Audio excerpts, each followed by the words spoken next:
What's going on, Junkie Nation? Gorgeous George and Goes checking in here. Going to talk to one of our favorites from the world of MMA, except he's dabbling over at Karate Combat against Randall Wallace.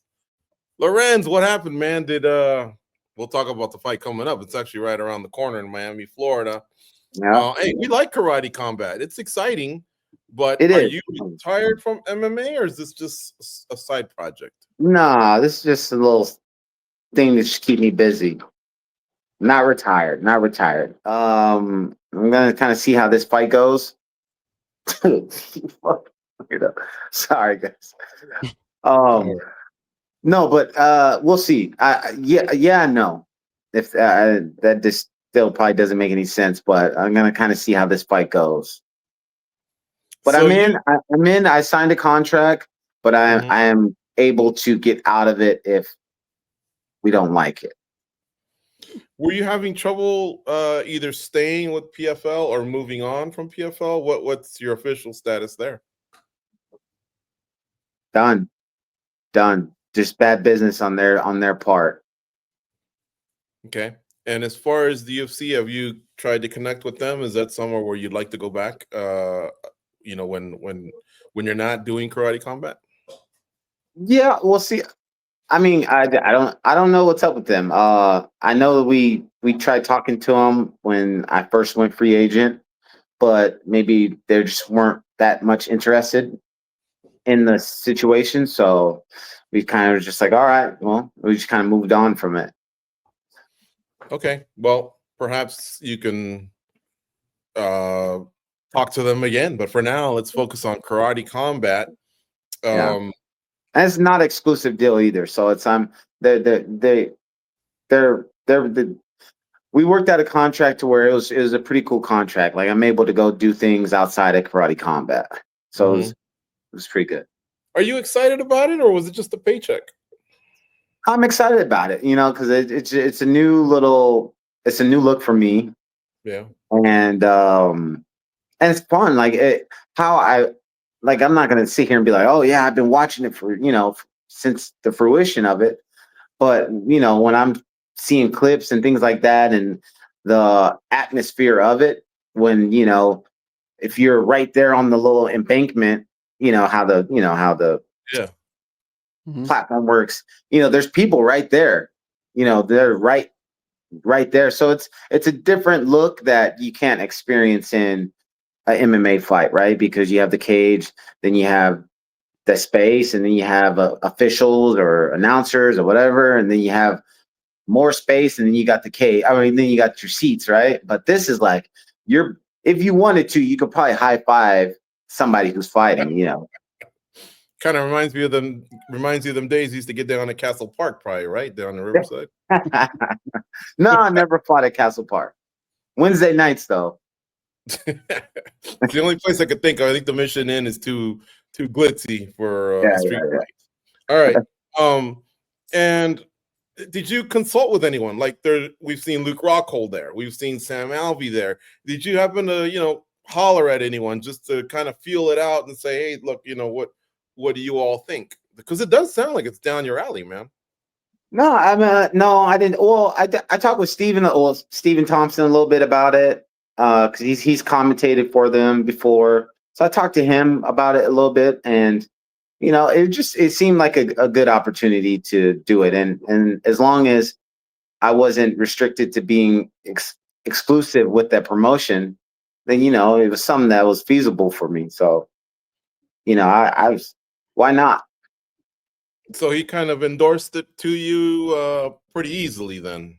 Yeah, he said it was fun, and when he's commentated, it was fun, and I watched the videos on it, so it seemed good, and they know what they're doing as far as with the marketing and all that type of stuff.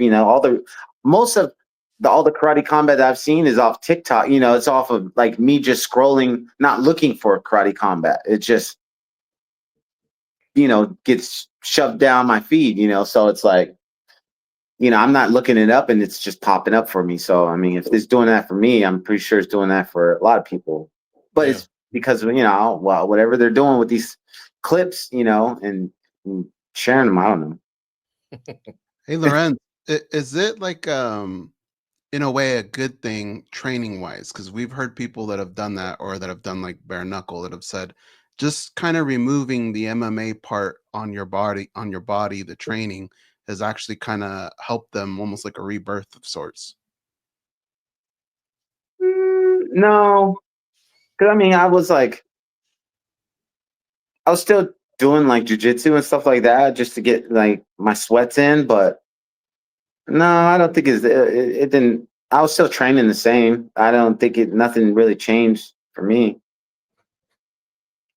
Well, Other than, we weren't focusing on takedowns or takedown defense or stuff like that. So, but it's still, I don't know. I feel like it's a match made in heaven with your striking. So I feel like maybe you might get a few over here. I believe maybe off the record we've asked you this, or in person, but something like BKFC is like a little too extreme for you, right? Like you would never do that, correct? No, man. Even with that big tournament that they're offering all that money, just no way. No, man. Because this is how I look at it. And it's like, to watch it, it is entertaining. But so even from your guys' aspect, right? You guys know about fighting. You guys have watched fighting, and you guys know a lot. So, if a fighter gets into a fight in the street, right? It's going to be quick. It's going to be quick. The fight's going to be over, done deal, right? Because the other guy doesn't know anything. They have bare hands. That fighter's probably going to punch him 2 times, if that, and it's going to be over. But you get 2 guys having a training camp that are going to go in and fight each other with bare knuckles. No, I'm good off that. Like, it's like the percentage of cuts is like, I don't know. I would like to know that statistic in BKFC is like, what is what is the percentage of people getting cut? It has to be like 80%, 85%. What about boxing? Would you ever do boxing? That is in the works. We're trying to work out something with Misfits Boxing. Oh, okay. Yeah, we just saw a couple of matchups being brought to us in there, and it'd be cool to kind of see you pop up in there. Let me go back to Karate Combat for a second. So I've been to one, and it was so much fun from beginning to end. Okay. And you could just see certain fighters light up with the ability of taking out some of the MMA. Seeing Anthony Pettis and Benson Henderson that night, that was a lot of fun. Sam Alvey, as George mentioned. But the one thing that was kind of tricky was the pit that they had, and the slant to it and all that. It did seem like you could see fighters sort of picking up on it as the rounds were going. How do you train for something like that? What is that like? Because you got to know your surroundings, right? Yeah. So we trained in the river a lot. There's like an embankment in the river. That's good. No, I'm just fucking with you, man. That is a good idea. I never trained in the river. No, I don't. I always just, for me, it's probably going to be better just for me to adapt. Like I don't even want to see it until the fight day. So I think it's better. It'll be better for me just to experience it right when the fight happens. Mm-hmm. Do you think you'll use it? I know some fighters have been able to use it to kind of. If it gets close, yeah. If we get close to it, I'm pretty sure my wheels will start spinning, and I'll think of something to do. Is there any particular match made in heaven for you that, when you signed, you said, what would be really fun if I could have this type of fighter in front of me? No, because I don't even know who's on the roster, to tell you the truth, other than Sam Alvey. And I think that's Luke Rockhold and Joe Schilling did Karate Combat as well. Yeah. So I watched that fight. Yeah, but as far as that, yeah, that's probably the only 3 that I know that. Yeah, that's the only 3 that I even know that that fought on the card that I know the names of. So your career, we do a lot of interviews, and we don't really talk to too many people that we could say this. but you're getting better and better as you get older. You've done some pretty amazing things, and you don't seem like you're losing any step. Where are you at? Like we've asked fighters before, are you in your prime? Sorry to cut you off. But address Junkie Nation. The guy that keeps walking by with no shirt on, the white guy, he's a part of the coaches. So it's not like I'm in some concrete building with some white guy with no shirt on walking. He keeps walking by. I keep seeing him. No, this is like the third time. You keep waiting to see him with like a plate of grapes or Yeah, something. yeah. Yeah. We're in an Airbnb just so everybody. Oh, okay. We thought you were at a minor league wrestling, and there was a couple jobbers walking by. Man. I know. just so just throw it out there. But yeah, okay. But all right, go back to your question. So how do you feel? Where are you at? Like, is this your prime right now? What's going on? Because like I said, the older you get, the better you're looking. Man, I don't know, man. And it's funny because, I always get the question like, when you going to be done? And I'm just like I always told myself once when I fight and I feel like these guys are too I'm pretty sure we've talked about it, and once when I feel like these guys are just like too fast for me and I just can't keep up, then then that's my time, and I'm not scared to be like, that's it. I'm not trying to chase anything. But you know what, like especially my last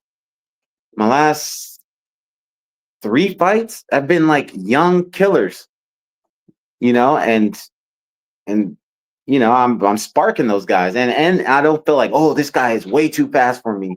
So, I don't know. I feel good. I've always trained good. I got good coaches that, we're not on that old school, crazy MMA training, so, I got smart guys behind me. I'm training smart, and, I'm not taking damage like that. So, I guess it's done good for me in my career. I still see Stephen Thompson fighting in the UFC as well, and Neil Magny and guys that you kind of grew up with in the sport. So if you did come back, is it 170? I know you're doing this at 185 on Saturday against Randall Wallace, Karate Combat 56. Check it out on YouTube. But if you did come back to MMA, would it be as a welterweight or middleweight? Oh, welterweight for sure. I don't have a problem like making weight or anything like that. So I wouldn't have. It would be welterweight. Straight up, if I say you're fighting Jack Della Maddalena, you got something for him? Like you feel like, hey, I can compete with the best guys right now, still, like I did in my past. Yes. Yes. Well, then hopefully they can figure that out, man. I'd like to see you back in the UFC at some point. You deliver some great KOs over the years. Man. I mean, it's looking a little stagnant sometimes over there, but I don't know. No, I hear you. I just feel like they.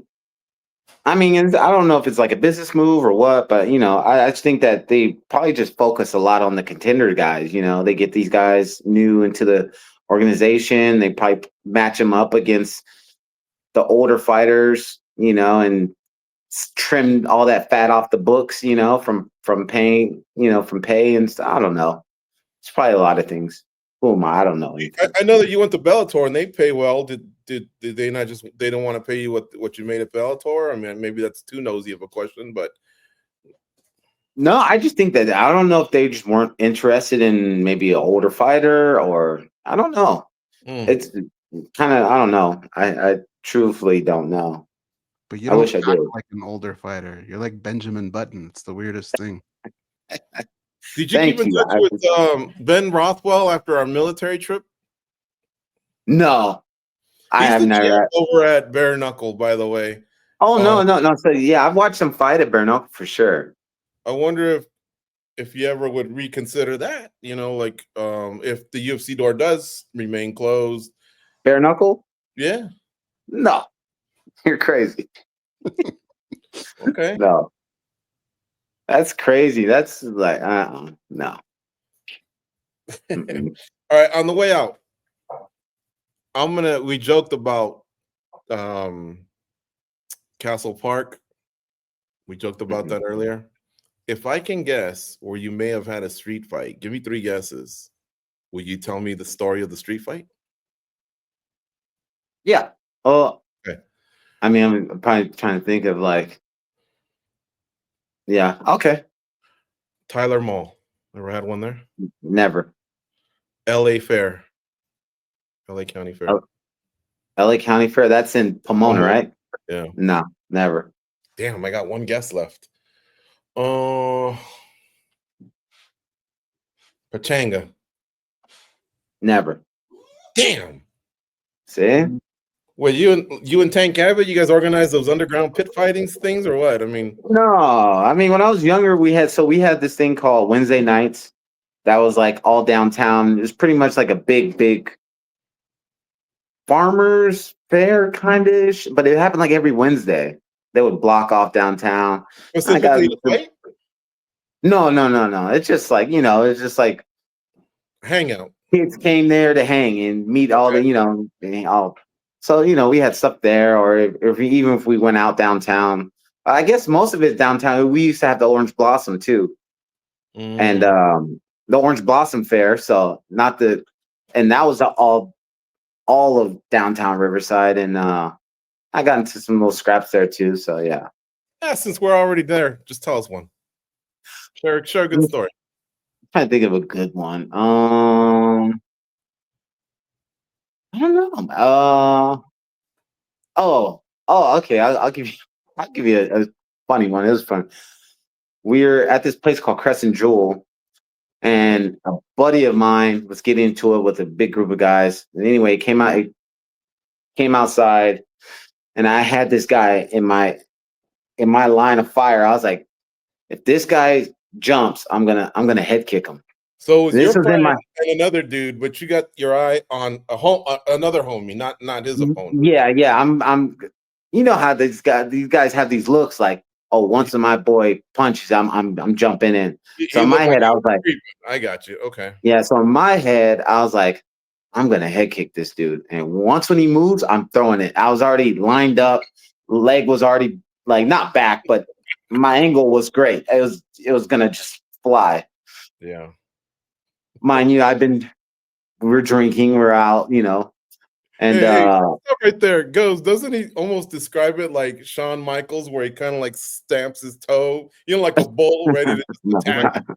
He's doing a good job because I'm picturing like the angle is important. I'm trying to give you the visual. Yeah, this is great. Don't leave no details.